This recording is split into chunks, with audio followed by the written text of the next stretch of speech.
Mercedes-Benz logotipi nimani anglatishini bilasizmi? 3 qirrali yulduz ko'rinishidagi ushbu logotip Mercedes-Benz kompaniyasining dvigatellarini yerda, samoda hamda suvda bo'lgan hukmronligini anglatgan. Mercedes kompaniyasiga asos solingandan boshlab bugungi kungacha ushbu belgi 7 marotaba o'zgartirilgan va bugungi kunga kelib Mercedes logotipi texnologiya, sifat hamda obro' ramzini anglatadi. AMG nimaligini bilasizmi? AMG bu ushbu kompaniyaning asoschilari bo'lgan ikkita muhandis Alfred Melcher hamda Alfredning tug'ilib o'sgan shahri Grossesburg shahrlarining birinchi harflarini yig'indisini anglatadi. Hozirgi kunga kelib AMG Mercedes kompaniyasining alohida bo'limi hisoblanadi. AMG bo'limi Mercedes modellarining interyeriga o'zgacha yondashadi va eng asosiysi Mercedes uchun quvvati baland bo'lgan dvigatellarni ishlab chiqaradi.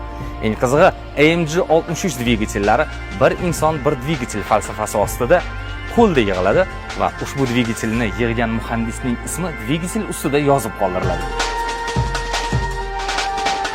Ushbu lavhamizda Mercedes haqida qisqacha ma'lumot berib o'tdik.